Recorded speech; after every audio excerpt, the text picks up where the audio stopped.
And so it's not fair that somebody to come in and deal with things or incidences or try and make an appeal to the city has to take time off work to do that. Mm-hmm. Especially when our plow drivers and our city work officials are round the clock. If a well goes down, they're up there till 1 or 2 in the morning. Mm-hmm. We need our water. We need that functioning. There's a sewer line break. They're fixing it. The plow drivers are up as soon as it starts snowing. So if that's at 2 p.m. or 3 p.m., they're out making the road safe. So I kind of feel like be my first initiative. We need to extend office hours to make it more Elk Ridge citizen friendly for those that work, that want to come in and have an opinion, kind of like this podcast. Be in the know. Mm-hmm. Pick up and there's so many people that don't do online stuff or social media stuff. And so to have something delivered to your inbox that has the meeting notes as a registered voter of Elk Ridge, at least if you don't want to look at it, great. But to dig into a website or to wait for somebody to update or to have to be at the council meetings. Yeah. Or I know they used to do it on YouTube. I don't know if they do it anymore. I haven't seen it for a while. It's been like 8 years since they posted. Yeah. I looked the other day. Yeah, and I was like, there's no video meeting for like 8 or 9 years. Yeah, and what if you have like a nurse or somebody that works a 12-hour shift and they're not off until 7, 8, 9 o'clock at night, but they want to be active in the city events or the city ordinances or, and they just don't have the time. Yeah. It would be really nice if you could, unwind, and if you're interested, be able to watch the city council meeting and what took place and what was discussed. Yeah. And then have your voice heard. So yeah, we are definitely in a technology age in a city that doesn't use it. So that's true. Their website needs a little work, a little help. Oh, that's so very sweet of you to say it that kindly. It needs a whole revamp. Yeah. It needs to be more user friendly, not just. Yeah, there's a lot of technology need here, and I feel like, I work for a company where we do quarterly surveys with our clients. Mm-hmm. We get a ton of great feedback, and that's just once a quarter. Like that's 4 times a year. Yeah. To send out an anonymous survey, like, hey, what are you hoping to see? Have you heard about this issue? What are your thoughts on this? Mm-hmm. And just have it anonymously sent back in. So there's no repercussions if you happen to disagree with your neighbor or, you know what I mean? Right. Like there's a lot of that. Yeah. And sadly, there's still a lot of that stigma. Mm-hmm. Sorry, do we need to? No, you're good. Okay. I think he's running. Okay, perfect. No, so thanks for meeting with me, Teri, and I'm super excited. Yeah. And I was, talking about the city hours, those who work at the city building, would you have to ask them to extend their hours, or because I assume they get paid their salary as far as I know. You can find the salaried information on the county website, I believe, and that's where I was able to determine that there was a city that was making 6 figures. That I feel like we need to break up some of those 4 titles with one person. So if we were to able to partial out that salary base and get one person, one role, we may need to readjust and say, hey, this is not a full-time position. This is a part-time position. These would be your hours. And we could have coverage based on making sure that it's not monopolized to one person. Mm-hmm. Because I think if we look at city government in the sense of having office employees and having certain titles and certain roles that are needed within a city functioning government, to have that siloed into one person is one opinion, one influence, one objective. You need a sounding board. Mm-hmm. You need somebody to push back and go, hey, Jen, I don't agree with that. I don't think that we should mandate what kind of trees should be planted in people's front yards. Mm-hmm. We want to make sure that maybe we're offering some sort of incentive if it's drought friendly versus not drought friendly, or look at, expanding what we consider to be aesthetically pleasing. You know what I mean? Mm-hmm. And so I feel like if we could branch out those positions, we could have overlapping coverage. So it's not like I'm asking someone to say, oh, guess what? We're going to be open 8 to 7 now. Have a great time with your 65 hours a week. And you're not getting a pay raise. Yeah. That's not fair. And I would never do that. Yeah. So Okay, and I don't know how it works if we would vote for those people or we would just hire. They aren't. They're different hired people. by the mayor, as far as I know. There are Okay. certain positions that need to be, kind of associated with, but they're not voted in positions. Mhm. These are actual city employees, like the city work employees, right? Right, yeah. And so, looking at the budgetary information that I can find, I do have some major concerns Mhm. if we would even get anyone here that had, some things to require, like city manager, for example. You need to manage a city, Mhm. which means you need to know how the city sewer system works, the water system, what needs to be slated for road coverage, and different things like that, and to have that experience. I'll be first to tell you, I don't have that experience. Mhm. I'm diving into understanding the politics and how a city government works, and trying to really, I brought up septic tanks the other day, and I know that's county mandated if you have access to a sewer system, but it's like, I'm willing to go to the mattresses, so to speak, that we're monopolized by Payson. Mhm. And Right. Salem won't work with us to do it. We have no option to integrate into Salem's sewer system. Mhm. So that means, guess what? We are tied to the fee that Payson charges us because we have no other choice. Yeah. That's killing some of my neighbors, like retired people that are like, we can't even afford our water bill. Mhm. We can't afford our sewer and water and garbage bill. Yeah. That's not okay Mhm. to have. And I've noticed at Payson, I started reading some of their council notes and how the sewer clients can be charged more. Mhm. Not the citizens, Okay. but those who are, not a citizen of Payson, but have access to the sewer system. Okay. And so the power is the same way. Mhm. But then I come to the city and I look at, like, okay, well, we have solar, we have propane, we have wind, sort of. Lately it seems like we could definitely run a lot of homes on the wind Yeah. that's going on up here. For sure, yeah. But there's like so much oversight for that. Mhm. It's not citizen friendly. Mhm. I look at my neighbors that have solar panels on their house, and I've talked to a few of them, and they're like, yeah, jumping through the hoops to get solar on my house so I can afford power Mhm. was crazy. And I was like, Yeah. that's so sad to me. Yeah. And I've even had a couple citizens, it's funny, now that they know I'm running, I get stopped all the time. Yeah, I bet. But it's like, they were even asking me, have you thought about having us annex back into Payson Mhm. because of our city budget? Like, they're like, I don't even think if you were to do a healthy tax increase that we could run the city Mhm. in a way that is fair to the citizens, helpful to the citizens, and functioning. Yeah. We haven't had roads repaved and that's like full repavement, not just Right. the patchwork Not stuff, much, yeah. but fully repaved for a while. I can't even tell you the last time that we've had, and that's not good. You're supposed to do it a maintenance level, or you have to rebuild, and Right. rebuilding is 4 or 5, 6 times the cost. Yeah. And I'm just like, and Yeah. then I go back to 6-figure income for one employee, and I'm like, oh my gosh, this is so not functioning in the city today. Mhm. So, what other questions do you have for me? I could talk all day about everything I'm learning. Yeah, no, So.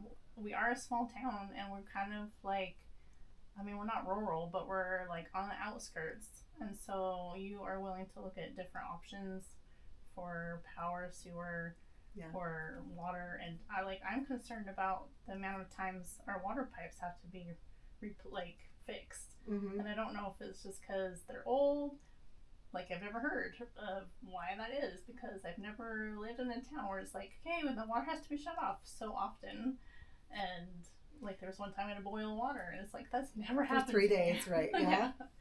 So crazy. I had a friend that lived in Woodland Hills, like probably 2.5 decades ago, 25 years ago, and she said that about every 7 days they would have water turn off. Mm. And she has MS. Mm-hmm. And there was a lot of times that she would be in an MS flare and be on a wheelchair bound. And she's like, they ended up moving. They're like, we cannot function like this. Right. So I think because of where we live and how the wells work, like my grandparents had a well on their farm there was a lot of days that there was well repairs that would take a couple days. Mm-hmm. So I think part of it is I understand that piece of it, but I look at gas and I look at power and I look at the sewer, and we're monopolized into very specific places that we can get that from, and the prices just continue to raise. Mm-hmm. And then we have a city who is agreeing to those terms, like we really don't have a choice, but they're, this is the only thing we can do. Mm-hmm. But yet for those alternative options, like septic tanks are out, we're still considered rural. Elk Ridge is considered a rural community. Okay. So as far as the county goes, from what I've read and Okay. understand, Mm-hmm. I need to go to a commission meeting and get all the details. But I feel like there's options. Like I know some older homes that still have septic tanks on them. Mm-hmm. I feel like with a lot of these older homes up here that have, half-acre lots or almost half-acre lots, third-acre lots, even quarter-acre lots, you can put some sort of septic system in. I had one person from Salem go, "We're downhill from you." Yeah. Like fear, right? Oh. Okay, well then let's start negotiating with, if you don't want Elk Ridge to have septic tanks, then maybe we need to slate in some Salem city usage. Mm-hmm. I don't know what that looks like. I know over the past decade and a half that I've lived here, they've always said, nope, we're not interested. Yeah. No, we don't want to take in that. Mm-hmm. As far as the pipes go, I think a lot of it is Elk Ridge is known for forcing development to do a lot of this city maintenance. Mm-hmm. So like the roundabout was, if you want to build these homes, you need to put in this roundabout. And of course, when they put in the roundabout, it's the cheapest job they can do, right? Mm-hmm. So when you force your hand for somebody, when they're trying to make a profit or trying to build a business or trying to do something, and you're like, to get this piece of the pie, you have to do this. Yeah. They're not going to do it to the same standard Mm-hmm. that we would want to have it done as citizens. Yeah. But we didn't have a say in that, right? Mm-hmm. It was, we saved us money by having the developer do it. Yeah. Or the curbing that goes in. We don't have any curbing up here. Yeah. Now it's required that the developers put it in. Okay. And so there's no budget to do it up here, but yet we have rock runoff that shifts down, plugs sewer system or plugs drainage pipes, right? Yeah. And it's like those kind of things, to me, it's like those are standard maintenance portions for the city. Yeah. Are we waiting for federal funding? Are we writing for grants? Like, I know that's a lot of it, like with Loafer, we call it the roller coaster road at this point. I don't know Yeah. if you've ridden down that road anytime soon. You should go home that way I should because it's go- really quite fun. I will. Because there's sinks where they had the cement barricades. It Yes. sunk the road. And so it's really like okay. this. Uh-huh. And somebody made a comment, and I can't remember if it was at a council meeting or if it was notes from a council meeting that I read, that they're like, well, we have to wait for our funding to come in for road repair. And I was like, why? Mm-hmm. Help me understand why. Mm-hmm. We know that there's flooding that can take place there. Yeah. I've gone down with a city employee and we have cleaned rocks out of the storm drains Mm-hmm. because it was overflowing, like full and overflowing up into the street, which is flooding issues for our neighbors down there. Right. And it was just simply taking the rocks out. Yeah. And yet it takes 2, 3, 4, 7 weeks for that to be planned. Mm-hmm. I have concerns. Yeah. So that kind of jumps me into like our city tries to stay out of debt, so I wonder if that's why they try to get like the grants and whatnot. So are you more willing to go into debt for things like that, or like how? I know you talked about No, taxes. it's totally on the fine. Facebook. I did. I talked about taxes, and I think it's not been responsibly raised. We get raises with the county and the state all the time. Mm-hmm. And yet every time one for the city comes up, the citizens are like, we're already being taxed. Yes, you are, by the county and by the city or by the state Mm-hmm. to pay for things in the county and the state. But we don't get that money back to fund the city. Okay. So am I willing to go into debt? I don't know. Yeah. I really need a good audit of the books. One, Yeah. I need to know, where does our income come from? Where is our income going? And what is the city plan, right? Mm-hmm. I don't know if you remember a few years ago, there was a bond that came up for the new schools in Nebo School District. Yeah. And I was like, this was when I was like, when the first original bond took place, I was the PTA president at Salem Junior High, or was president-elect, I can't remember. And everything that was said, we're going to build this school, this school, this school, and this school with this bond. And we needed it. Like, we were at capacity at Salem Junior, and I was like, yeah, we definitely probably need to either add on or make it bigger. Mm-hmm. And so I voted yes for that bond. And then a few years ago, another one came up. And I was looking at it, I was like, wait, the first bond was supposed to build 2 of these schools. Right. Where did those funds go?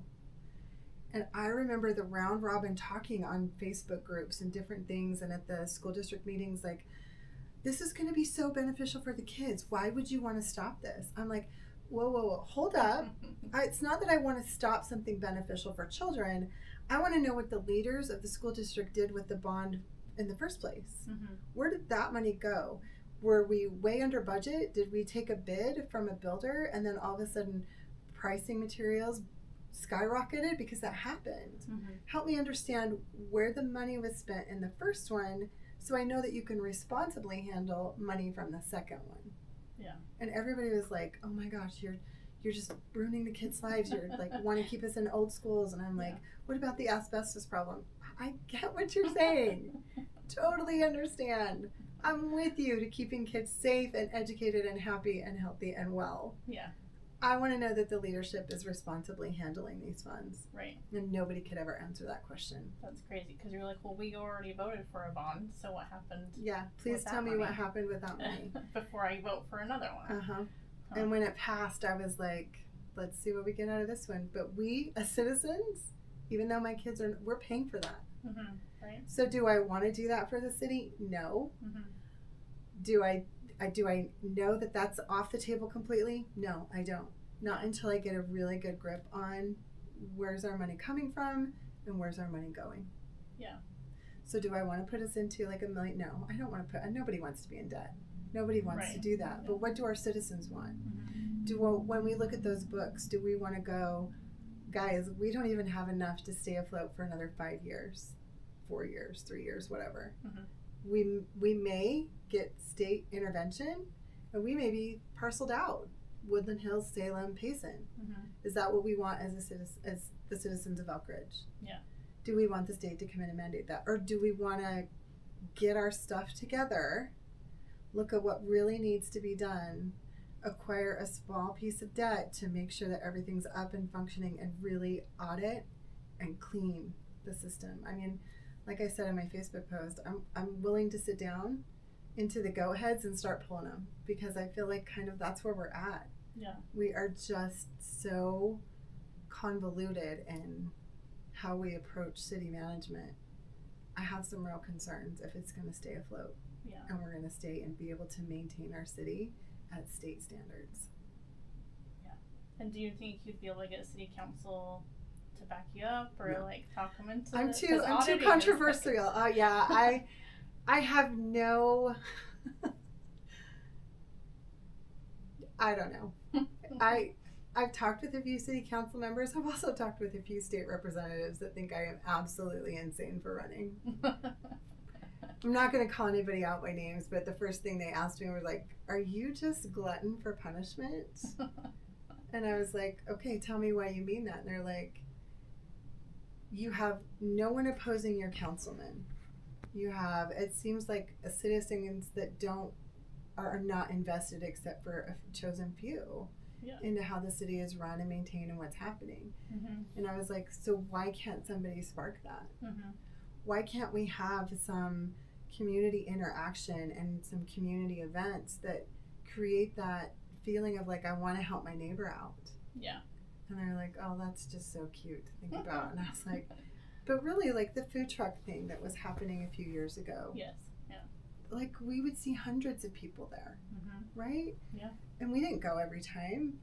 Not everybody went, but there was a community event. People loved it. They were always pinging the girl that was in charge of it. I totally blank on her name because the camera's right there. But I just remember, and then she said, hey guys, we have to shut this down.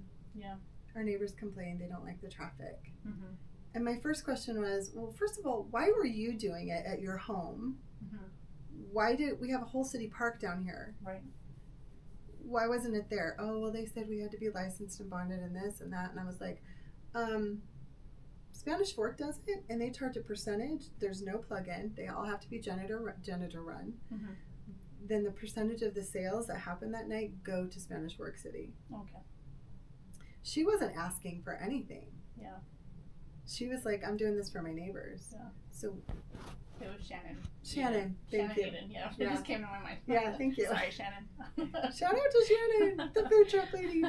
But to me, I'm like, why can't we do that at the city building? Yeah. No power is going to be drawn. Mm-hmm. There's going to be community involvement. Mm-hmm. The food trucks are going to make a profit. Yeah. It's obviously, we're not going to have 15 like Spanish Fork does, but Right. we could definitely rotate through some good ones. And then take a small percentage of that and put it into fixing at the park, Mm-hmm. or taking that money and creating more parking, or Yeah. there's Well, just and it's options. not like the city was looking at options. They were just like, nope.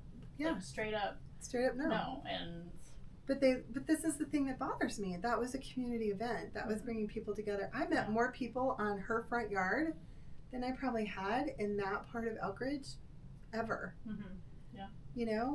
And I remember thinking, after sitting down and talking and meeting people whose names I can't remember today, but I remember then going back into a religious event and having people go, I'm so sick of the new homes being built. When are they going to shut down development? And I was like, whoa, hold up. Have you met anybody down there? Yeah. And they're like, well, I'm sure they're nice people. Yes, they are really nice people who deserve to have that American dream of life, liberty, and the pursuit of happiness, and they just chose to do it Mm-hmm. in a house here in Elk Ridge that used to be an orchard or a field. Yeah. If you could have bought that property, then you are welcome to do with it what you choose, but you didn't. Mm-hmm. So how about we just open our arms and say, hey, welcome. We're glad you're here. Tell me about yourself. Mm-hmm. What's your hobbies? What's your goals? Because I met somebody down there that was a seamstress that I have referred, like when people go, does anybody know a seamstress? Hey, I know this person does it. Mm-hmm.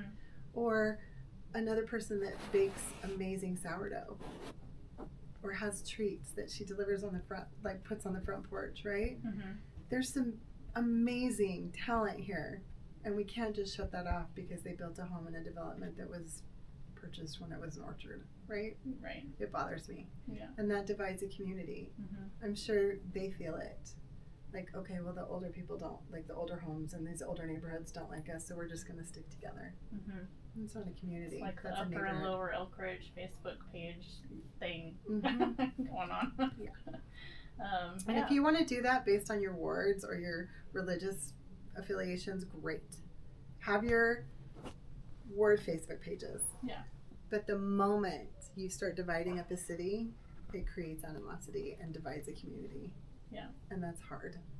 Well, I think we need a little insanity in our city because, like, what kind of town do we want? We're just a small little town, Mm-hmm. and we really could just come together and be stronger and more, and just work together and Yeah. instead of being so separate. And yeah, there's new people coming in, and there's old people, and there's always going to be someone moving in or someone buying land. And Yeah.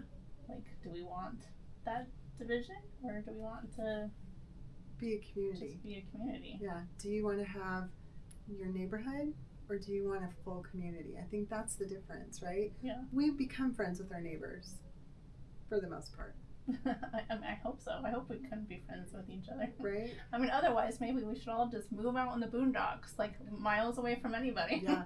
Put up, Why come to a community? Well, once you pay your fee to build a new fence, you could do the 12-foot fence. I'm just kidding. That's crazy. It is. It's great. But there's a neighbor down the street that she's just trying to update her fence. Like it's falling apart, and Uh-huh. they're like, you have to get a new fencing permit. And she's Oh, like, really? why? I just want to repair the one I have. Right. I think because of the new standard, it's like 4 inches taller or 6 inches Oh. taller. Okay. It's not like she's going from a 31-inch to an 8-foot fence. We're Yeah. talking, and they're like, you have to have a permit. And so I watch my neighbors that have their fence blow down every windstorm. Mm-hmm. Just get the 2x4s and start rigging it together. They're like, I'm not paying for a new fence and a fee. Mm-hmm. I'll just throw some 2x4s up there. Yeah.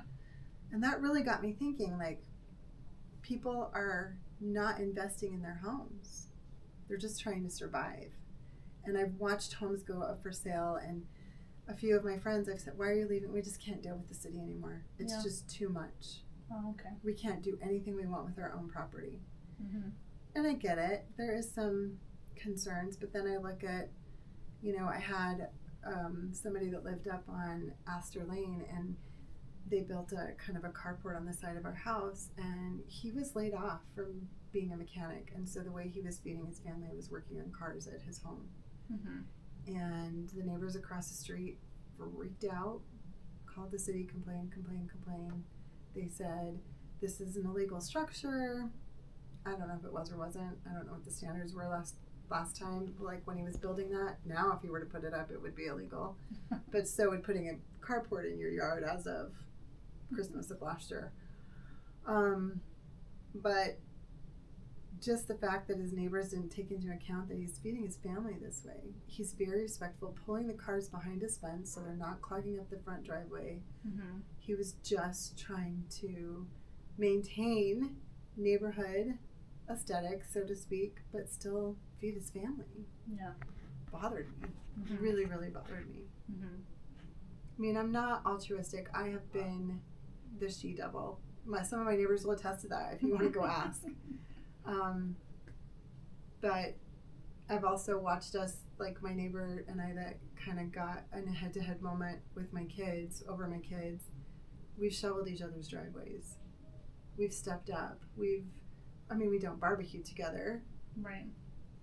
But we support each other as neighbors and as friends. And I think if we can do that, this community can do that. We just need to change our mindset. We're not an HOA. We're not here to look pretty for our neighbors. We're here to support our neighbors. And instead of complaining to the city, we'll get to this in just a minute, but I actually had somebody ask me, like, hey, are you taking campaign donations? And I'm like, no. What I would really love for you to do is either get like a DoorDash gift card or a gift card to some sort of restaurant for food or whatever, car wash, whatever. I don't care. And gift it to somebody that you don't know. Find out what their likes are, what their dislikes are. Start building a community. Mm-hmm. We can have community events, but it really starts in everybody's individual homes. Mm-hmm. So I don't know where I was going with that. I really didn't. But what were we just talking about, Jennifer? Sorry. I totally spaced it too. Yeah. Oh, we're talking about bringing a community together. Yeah.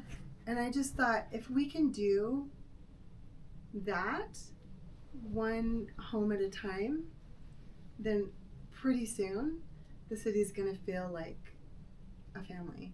And we're not all going to get along. We all don't get along with all of our family members now. Mm-hmm. But if we can know, like, you know what, she just lost her husband. Let's go make sure her walkway is clear. Or, you know what, they just had a baby down the street. I noticed that their front grass hasn't been mowed. They're probably sleep deprived. Let's go mow the lawn. Instead of going, I don't dare touch anybody's stuff or do anything. I don't want them to get mad at me. And I feel like that's where we're going with this whole HOA mindset of, your house doesn't look like how I want it to look, so I'm going to go complain until I get what I want. Mm-hmm. And I feel like that's kind of where it's been. With the shortened office hours, they're only available to those that are retired and home, that have the loudest voices. I know a lot of stay-home moms that don't care, but I know a lot of stay-at-home people that do care, and they make their voices heard. Yeah. And that's not always what the citizens want. It's just what the select few want. Mm-hmm. And I have another real problem with that. So. Which is why you want longer hours, so people after and work. Quarterly surveys to get full community feedback, not just select few. Yeah. So. And that's the thing I think I've heard from everybody that's held a position or worked for the city. Nobody's interested. Nobody comes to the council meeting. Nobody cares. And I'm like, if you have a baseball game, or if you have homework, or if you have a family vacation, or if you're just taking care of your life, not showing up at a council meeting doesn't mean you don't care about your community or what's happening. It just means you don't have the time. And we need to open up the resources to engage people where they're at. not force engagement because we don't want to do anything different. Mm-hmm. Yeah. So. Yeah, that's a good point.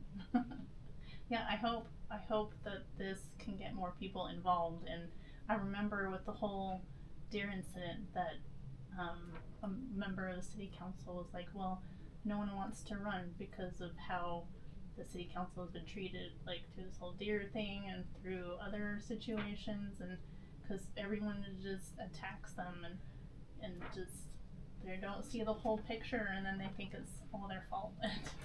And so I can see how that would be a deterrent of wanting to get involved. But so what's really funny with the deer incident? I was very against it. I'm like, we chose to build here. Mm-hmm. This was their home first, right? These are the patterns. These are the grazing areas. And my mom was totally opposite. She's like, they look sickly. Mm-hmm. They're not thriving. Mm-hmm.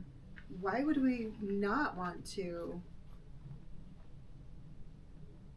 use her terminology, put them out of their misery? And I was like, because this is their home. Mm-hmm. And she's like, is it though? Is it really their home? And as I thought about that, there was a neighbor that lived next door, and he would come out and sit and he would feed the deer out of his hand. Oh. And I was like, you couldn't walk into 2 miles into any national park and do that. Yeah.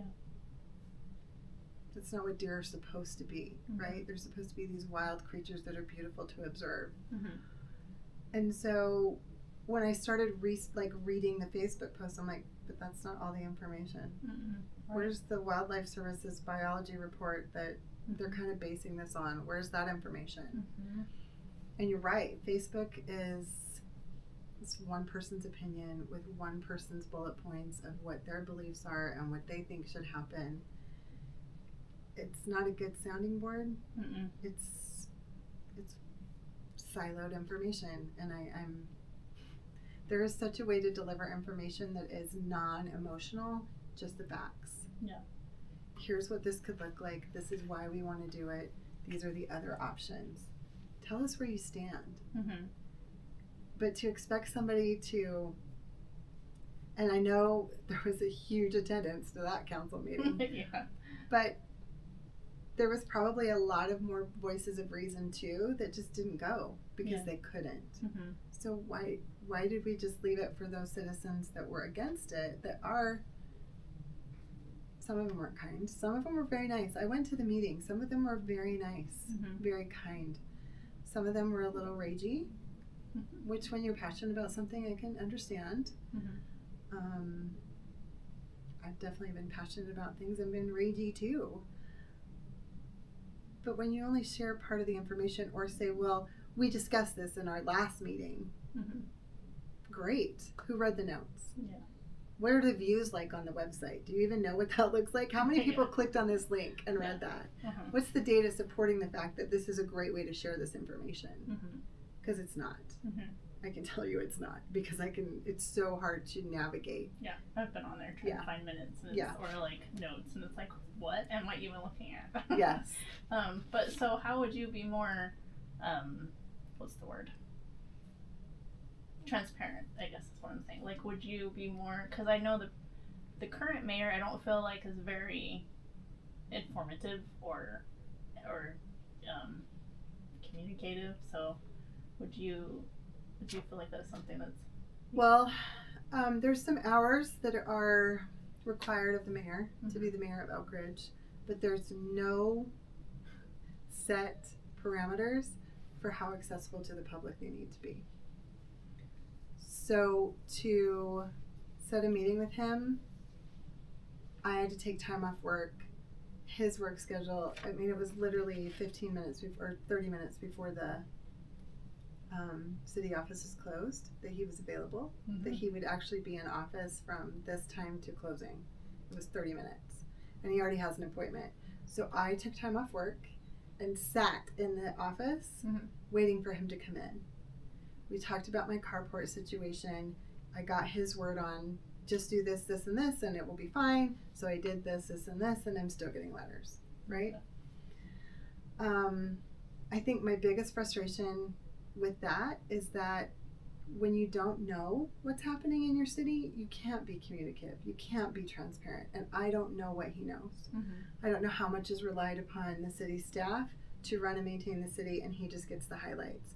Because when you just get the highlights, like I said, one person that holds 4 positions, 3 positions, 2 positions, you're getting the details they remember, which is part of what they're aligning their opinion with. And so I think transparency needs to come with all ways of communication. One, I think there needs to be a digital newsletter, which would require volunteer. Like we don't have money to pay a marketing team, right? And that would be done in a way that it's 3-person audit, right? This is what I wrote up. You write something up, and then you compile it, and we'll reread it, because then it's, it's that psychological aspect of, if you have 3 voices, you're getting the clearest picture you can get without being there. And so transparency isn't just siloed 1-person information sharing. It's pulling information together and sharing it all, even if you don't like what the other person said. Because somebody somewhere is going to read that and go, I like this point and I don't like this point. But if you only give them this point, then everybody's going to hate this point or like this point. There's not 2 sides to that story, or 3 sides to the story. So I feel like a newsletter is key, but I also feel like that can be done digitally. As registered voters, we have access to that information. Let's sign up for a newsletter. I mean, I know that that's what they tried to do a while ago. I don't think they do the newsletter anymore. I don't think it's a thing. But I feel like you just need to give people where they're at, the know, not just to show up at the council meetings or read some vague 5-point agenda or notes recorded by one person. Have the recording, right? We have podcasts, we have YouTube channels, we have all sorts of capabilities. Obviously, we can do this. Let's record it. Let's make it available immediately. Let's broadcast it. If somebody's sick, that has MS or lupus or something in their home, but they're very passionate about local politics, let's meet them where they're at and give them that information. And then give them the opportunity to, like, hey, respond to this, do this. Here's a survey. Respond. You've watched the last 4 months. What is it that hasn't worked for you? How are you receiving this information? What are your opinions about all the topics that were discussed? And as a reminder, here's the topics that were discussed. These are the decisions that were based on it. Did these decisions align or disalign with your views of how the city should be run? Collect data. Data collection is how 90% of corporations make their decisions, right? Other than being revenue focused. I don't want to be revenue focused in the city, but I do want to collect data from the citizens to know what direction should we go, because I can tell you my direction. I can say, I have big dreams, 4-year plan, right? I would love to have some sort of transition of the firehouse to a more centralized location for all citizens, but that's going to require money. That requires money. I would love to do like some sort of fitness rec center that people could utilize and work. Like, instead of going down to the gyms in Salem or Payson and using a key thing to get in and then go in and they run their own workout, I would love to have something like that here. But is that feasible? I don't know. Is it going to be usable? I don't know. But if that's the only thing that I have on my plate, to think this is how the city's direction needs to go, and nobody uses it, how much money, time, and energy was just wasted? Let's talk. Let's find out. What does the majority of the citizens of Elk Ridge want to see? I mean, I know there was talk of a splash pad a while ago, and there's a talk of a library, and I've heard a talk of, some sort of new park. I just... let's not build a new one until we can maintain the old ones. You know what I mean? I'm just like, and then I drove by the city building the other day, and I'm like looking at the garage that used to be the city works, and it's now a council room, and I'm like, why did we build a bigger council room? Are we hoping that the new decorations will entice citizens to come watch? Help me understand why that was feasible in the budget of not maintaining roads, having wells go down, generators not activating, nobody new is really signing up for our emergency services systems. You know what I mean? Mm-hmm. Help me understand why that was the priority. Mm-hmm. But I can't find anything about it other than it was shared that we need to do it. We had a little bit of federal funding to do it, and so it was done. Mm-hmm. But how much out of pocket did it take from us? Mm-hmm. I don't think it was a good use of city funds. I really don't. I've sat in the old council room, one of 8 people, multiple times. Mm-hmm.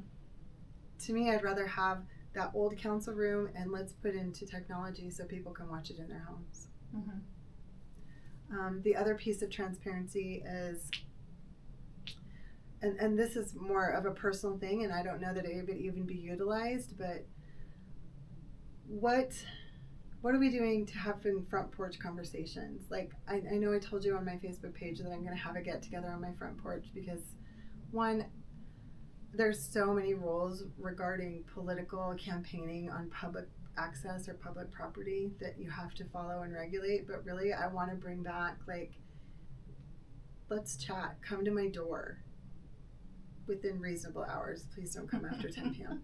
But, but I would stay at the city building from, if we extend the hours, I mean, I'm looking at 9 to 7, at least 2 days a week to begin with. Mm-hmm. And I would be there from 4 to 7. And it would be public access, right? Like, I'm not going to hole up. I'm not going to, I will take meetings and different things during not those days. So the citizens could come and say, I don't like what you're doing. You're horrible. Okay, give me more details. I love data. Give me data. Mm-hmm. What are you seeing that I'm doing you don't like? Mm-hmm. And how do you see it being different? How would you fix this issue if you were you? Let's have a conversation. Mm-hmm. Let's not just give somebody the power and say, well, I don't like what they're doing, but they don't give me, I can't be there. I can't make my voice heard. And I'm just going to have that resentment build. Mm-hmm. You have to give people access to you. And as a public figure, that's probably my biggest, I love my home. I love my privacy. I love that. Mm-hmm. But I chose to do this. So let's talk on my front porch. Yeah. And broadcast more meetings and do newsletters and surveys and just share data, share information, share.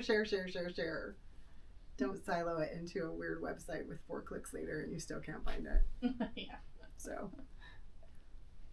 Okay, and is there one last thing that you would most important thing that you would want to get across